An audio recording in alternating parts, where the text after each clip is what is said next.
You are listening to the National Gang Center podcast, Voices from the Field. In each episode, we hear from experts and go in depth about their stories and experience with addressing gangs and communities. This program is supported by the Office of Juvenile Justice and Delinquency Prevention. The points of view and opinions expressed within do not necessarily represent those of the U.S. Department of Justice. I'm Sean Baldwin with the National Gang Center. Thank you for joining us for an episode that is focused towards our law enforcement partners. We are seeing increases in violent crime across our nation, and this includes gang-related murders. So we're going to talk about best practices for improving clearance rates in gang-related homicide investigations. Of course, we've got one of the nation's leading experts in this area to help us out. Dr. Carter has worked in the criminal justice field for over 50 years. He is a professor at the School of Criminal Justice at Michigan State University. He also serves as the Director of Research with the Institute for Intergovernmental Research, which is the same incredible organization that hosts the National Gang Center.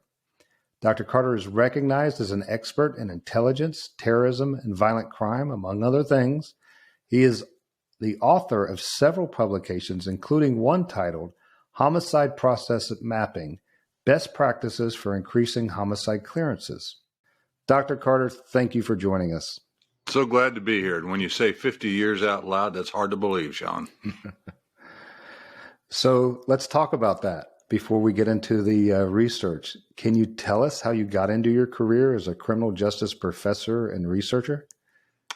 I was an undergraduate at the University of Central Missouri, and I was actually studying to be a conservation officer.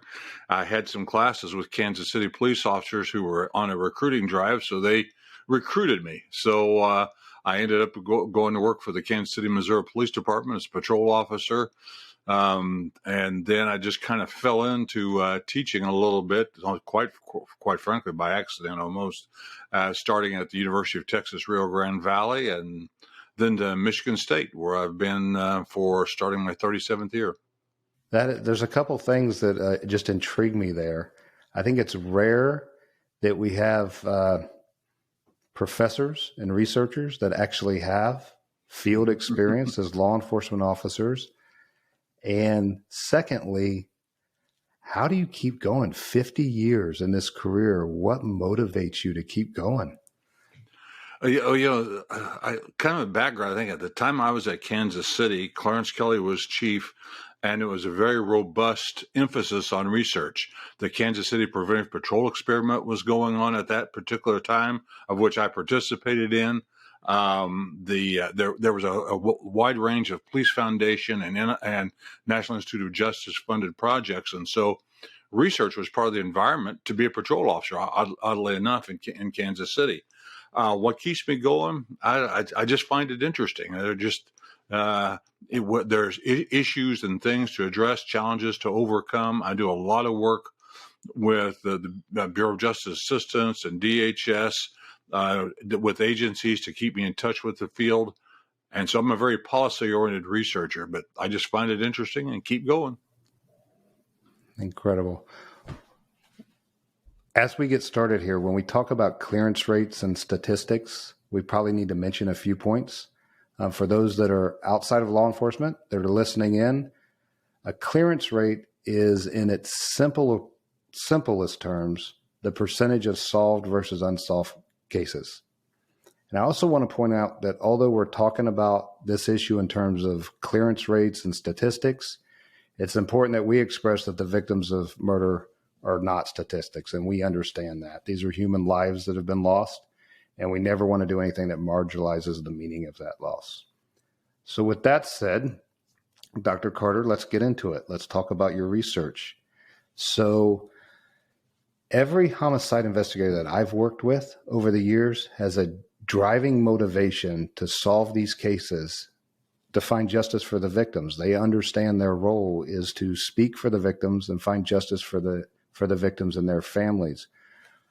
I've had, as a investigator, I've had a mother of a young boy that was just murdered in a gang-related shooting in the middle of a complete breakdown stop and look me in the eyes and say, "Promise me you will find out who killed my baby." And there's just no greater charge than that for a law enforcement officer. But there are some other very important reasons to improve the outcomes in these cases.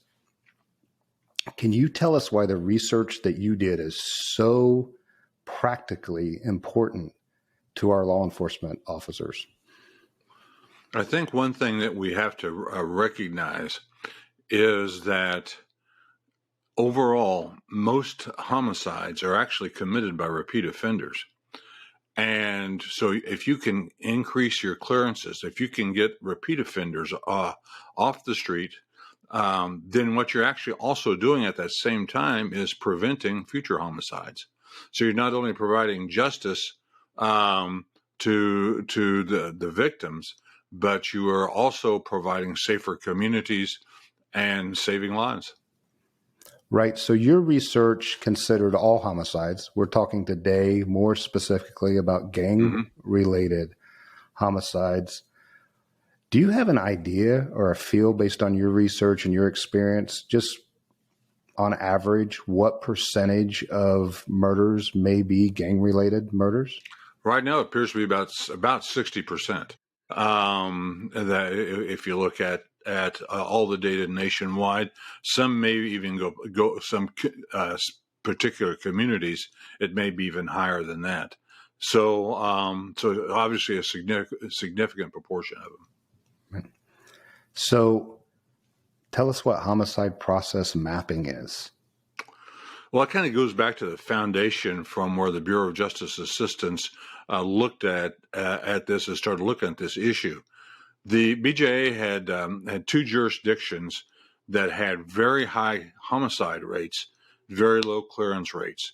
In the U.S. right now, homicide rate, that this is actually pre-pandemic, but the homicide rate was about 4.5 homicides per 100,000. Clearance rates were averaging around 65%. These two jurisdictions had significantly higher homicide rates and significantly lower clearance rates. So I was the team leader on both projects to go in and try to look at and assess to see what the issues were. When that project was done, BJA said, you know what, we know what doesn't work. We want to know what does work. So they said, let's take and identify agencies. We ended up with 7 agencies across the country that had homicide clearance rates of 85% or higher for a 5-year period, and basically go in and see, what are you doing right? What's working? And what we looked at was finding particularly consistencies across these agencies of best practices. Process mapping is actually is almost a systems or contingency management concept, but basically means that what can we do to take all kinds of different types, in this case of best practices or solutions, integrate them together into a plan to help increase the clearances, the processes for clearing homicides within a community.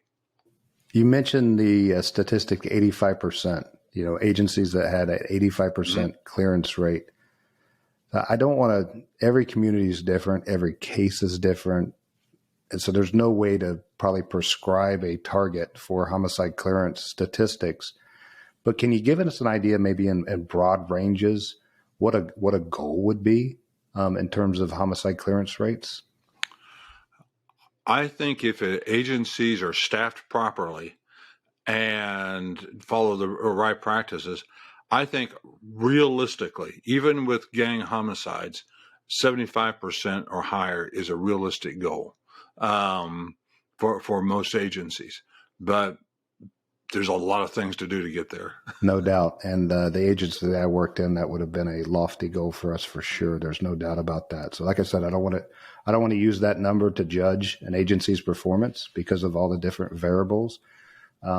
But if a chief is looking for a goal, that's good guidance. I think that's really good guidance. So I appreciate that. So when we look at gang-related murders, I know that there's some unique challenges with those cases. Can you tell us why these might be more difficult to solve than other types of homicides? Oh, it really comes down to one thing, and that is the willingness of gang members to inform on other gang members. The getting evidence, getting testimony, particularly getting something that's incriminating from another gang member, is challenging. It's certainly not impossible, but that's probably one of the major barriers. Yeah, no doubt. And do you believe that also the fear and intimidation would impact other witnesses and their willingness to cooperate with police? I think it does in some communities. Now, I wouldn't say that's universal, Okay. but I think it certainly does in some communities where the gang presence is more robust throughout a community than it is in others.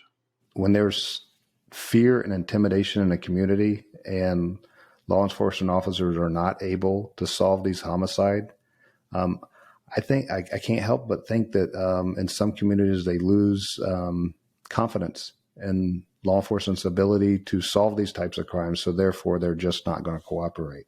And maybe that's a discussion for another day for sure. But I know all of that is related. I know that our ability to solve crimes is directly related with the strength of the relationships that we have in the community. And it's important that we solve these crimes so that our communities can have confidence in their law enforcement agencies' ability to protect them, for sure. So let's talk about what we can do to overcome this challenge and do a better job and improve the effectiveness of our homicide investigations. Like I said, we're talking about particularly gang-involved homicide investigations today, but I know your research can be applied to all homicides and probably to most violent crime just in general, because they're just good practices. So, Dr. Carter, lead us through the results of your research that you've done and what recommendations you have for our law enforcement agencies. Okay, Sean, one of the things I will point out what we have found is that a lot of the things needed to improve homicide clearances cost little or no money. They're changes in policy and practice. So it's not, we don't have to go out and buy something, not to spend money on a new information system or something like that, but we change policy and practice. So, hey, as a former chief of police, you have got my attention for sure.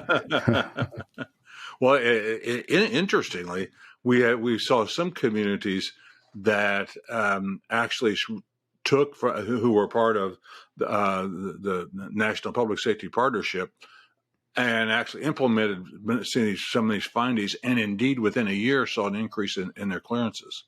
So there are practices. One of the things you mentioned several times there about community that we probably found to be really significant is the need of communications and support from the community. In the jurisdictions that we found that had poor clearance rates, they had really poor relationships with the community, and in some cases wouldn't even do a neighborhood canvass after the homicide because they say no one will talk to us. In all the communities that had high clearance rates, we found that they had a strong relationship to the community with the community. Now, but importantly, that's not something you can turn on and turn off. That's something that has to be worked on and established over years to keep that public trust. What we also found, like for example, in one jurisdiction, to push that even further, whenever there was a homicide, the homicide investigators would add the local patrol officer to their investigation team for the first 48 to 72 hours. Why? Because that local officer knew the people, knew whom to contact. People trusted this local officer they saw all the time, plus he knew the geography.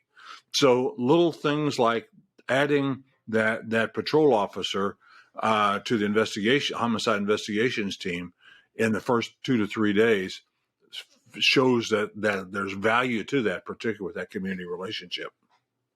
So that just rings so true with my experience. I had a homicide investigation that I did that we just couldn't solve. And we actually had a recording of somebody that called in anonymously to 911 to report what had happened, but it was an anonymous tip, which just didn't carry the weight And we felt like this person was probably there and saw what happened. I let a 25-year veteran from the police department that grew up in the community and knew everybody in the community. Actually, another investigator played the tape for him, and he recognized the voice instantly of who the tipster was. And we were able to have a conversation with that person, which ultimately led to clearing the homicide. So just things that simple matter so much. So many people, the forensics is important, the science is important, but witnesses is what makes a homicide case in many, many cases, especially in these gang cases.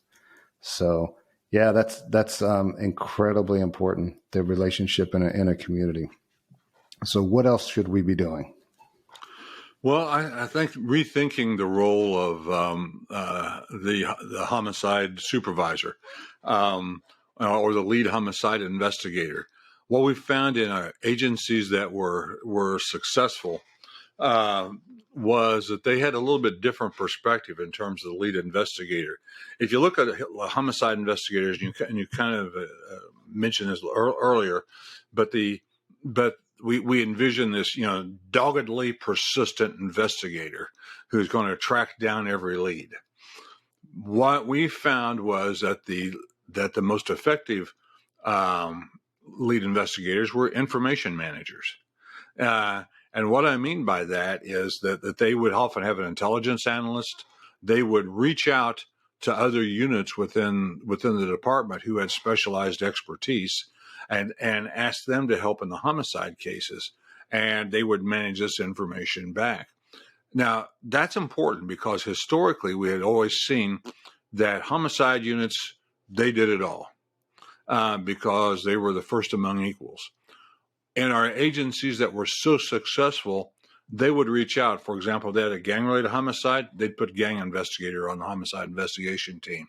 If it was a drug-related one, they get a drug investigator. In one city, in Denver, a lot of the gang homicides or drive-bys were using stolen cars, so they put an auto theft investigator on the homicide investigation team. And so, really reaching out, and so the lead investigator, as I said, starts becoming an information manager, because instead of he or she having to run out and do these investigations, they are tasking other investigators who have unique expertise as well as their own homicide investigation team, bring that information together and say, okay, what does that tell us?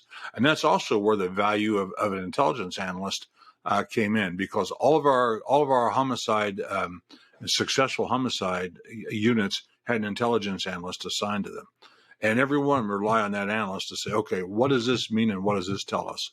What are some options of where we should go? So there's certainly value in that, being an information manager. So let me ask you a question about that. So if the lead investigator becomes a information manager, I know the more people you get involved on the team, the more difficult it is to share information. Do you have a practice or tool that you see agencies using that helps facilitate that sharing of information between the different investigative components? Yes. Every team that we went to where they had successful homicide investigations, they had consistent team meetings all the time.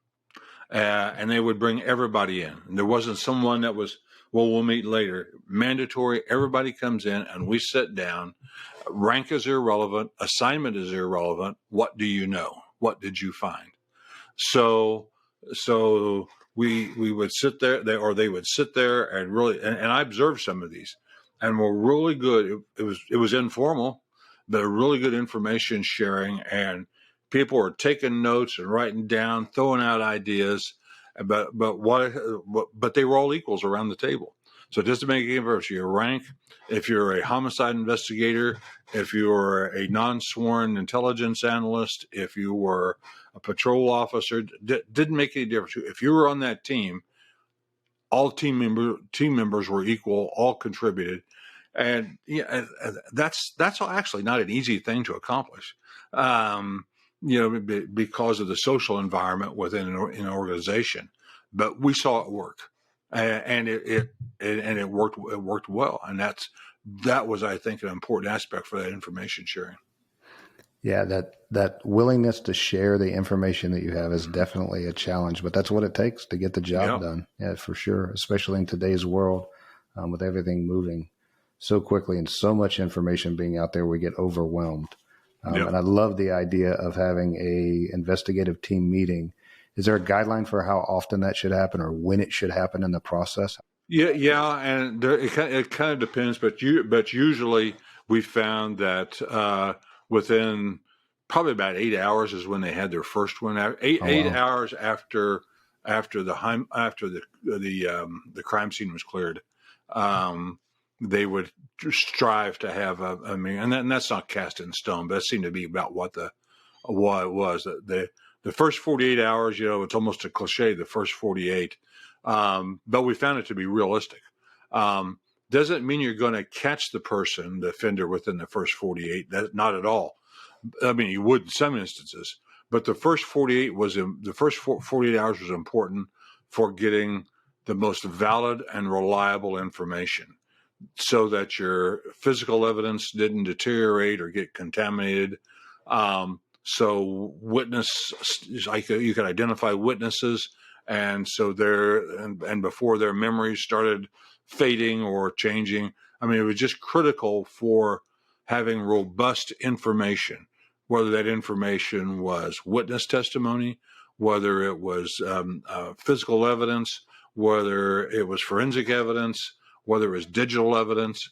It was critical within that first 48 hours. If you had success within getting all this information and being able to package it within first 48 hours to start pointing your finger toward a suspect, you increase the probability of identifying and clearing that homicide. Yeah, that time frame is, in my experience, is extremely important. So are there things that should be done immediately? I mean, during the initial response that can help the outcome of the investigation? Yeah, greater integration of the patrol force into the investigation. So many agencies follow this model and I can remember this when I went through the police academy. What's my job if I'm a patrol officer? What's my job at a homicide scene? Protect the scene. All right, just protect the scene. Wait till the investigators get there, and that's what we did. And that's what so many other places do, where that officers protect the scene. But what we found in our successful agencies that had such high clearances was that patrol officers started the investigation. Patrol officers who are arriving at the scene, because they're always going to be there faster, obviously, than the investigators, they started identifying witnesses. They started taking witness statements. In some cases, they would record the witness statements either on a body cam or a dash cam.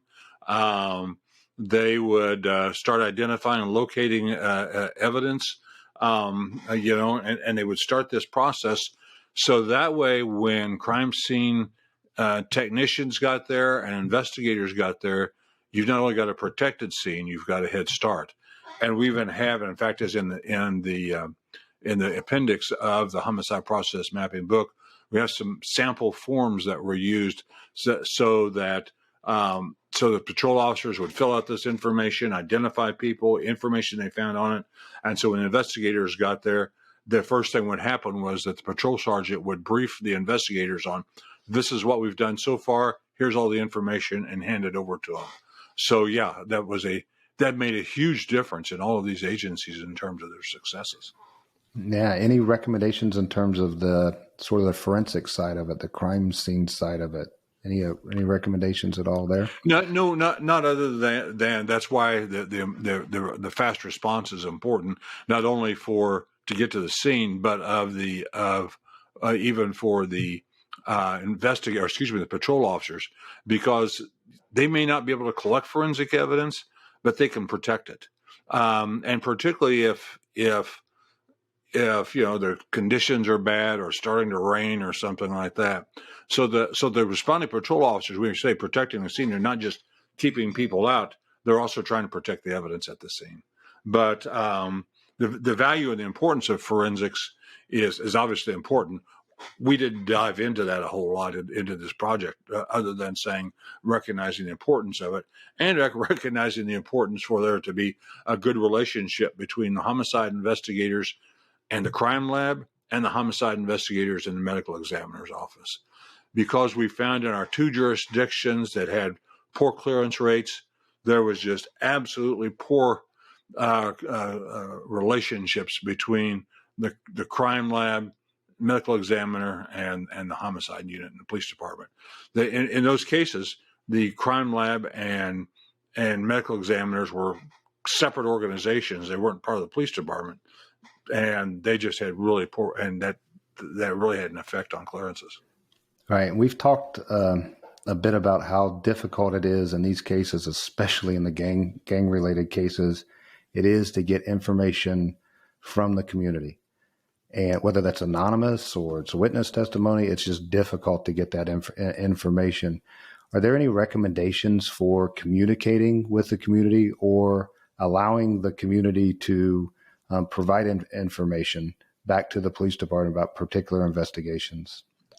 What we found was that in, again, these successful agencies, the homicide, the lead, particularly the lead homicide investigators, but all the homicide investigators basically really embraced the community, and more importantly, they embraced the family. The family of the victim, they would talk with them, they would spend time with them, they would help them, not just in investigation. If they needed aid on something, maybe they needed help with making the arrangements, and maybe they needed some food or something like this. These homicide investigators would do that, and the reason why was, one, they thought that they thought these people needed that. They also found that just in spending time informally talking with the family, they would learn information that they would not have known otherwise. And it's not like the family members were trying to hide information from the police or not tell them something. They just didn't realize that it was important.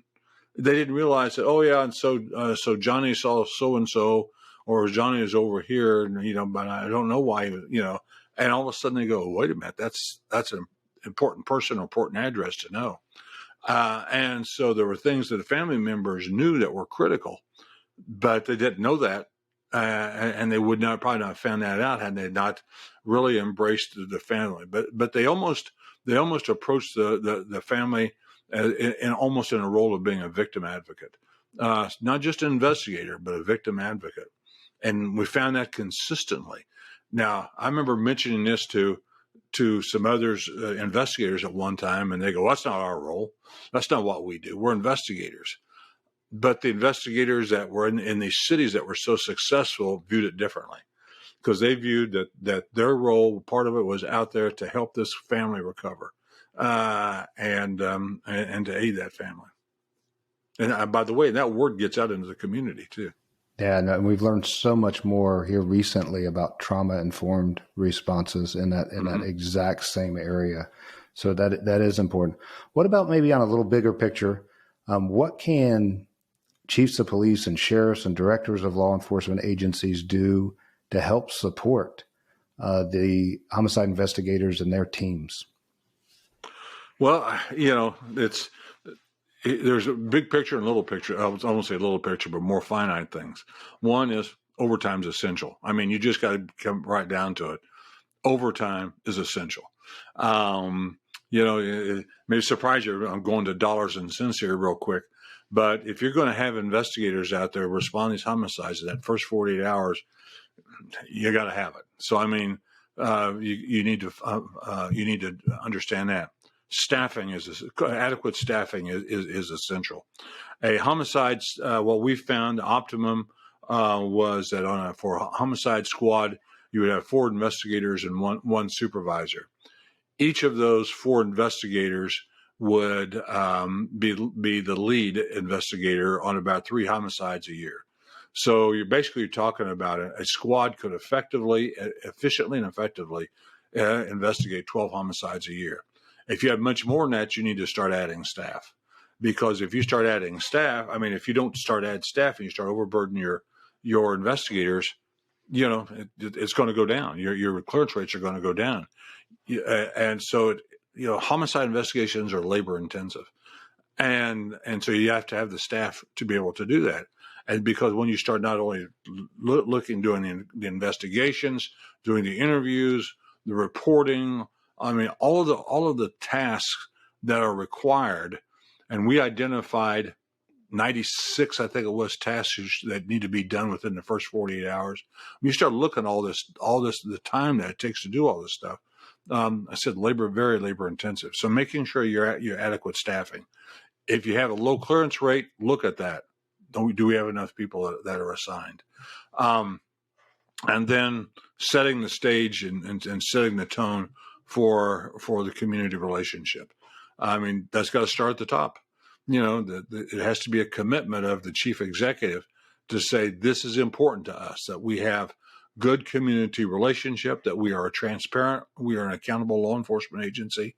And if you have transparency, if you have accountability in everything that you do, goes beyond homicide investigations.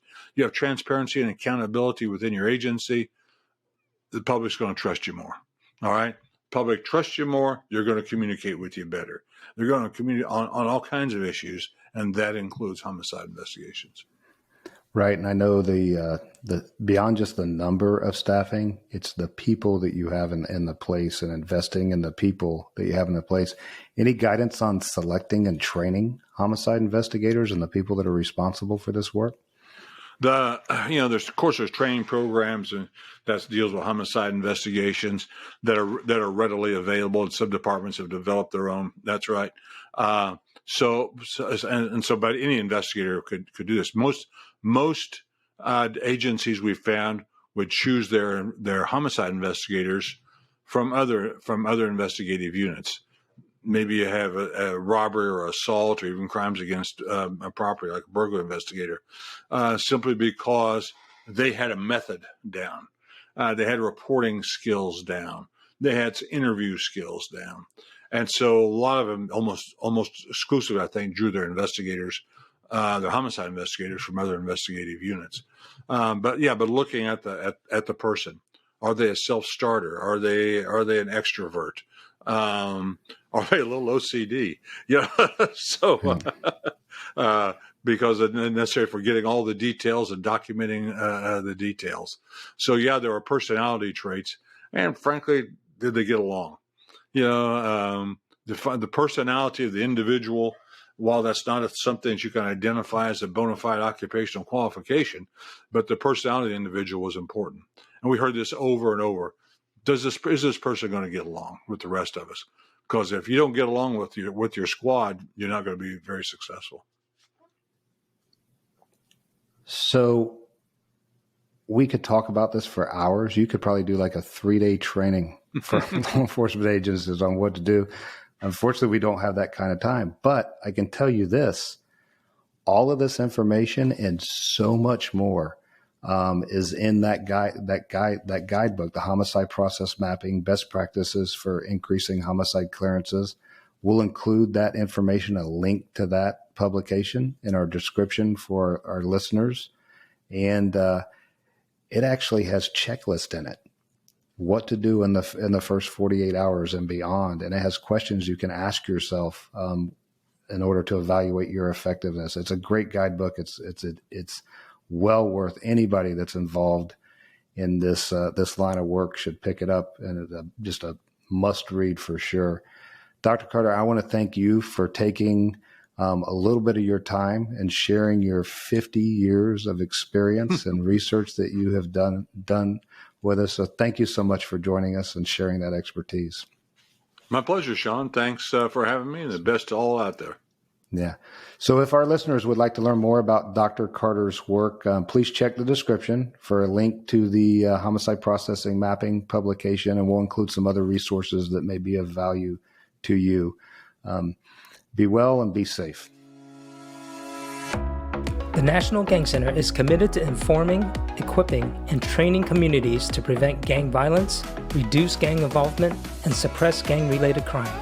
For additional information regarding the National Gang Center, visit nationalgangcenter.ojp.gov Follow us on Twitter, subscribe to our YouTube channel, or send us an email at information@nationalgangcenter.gov.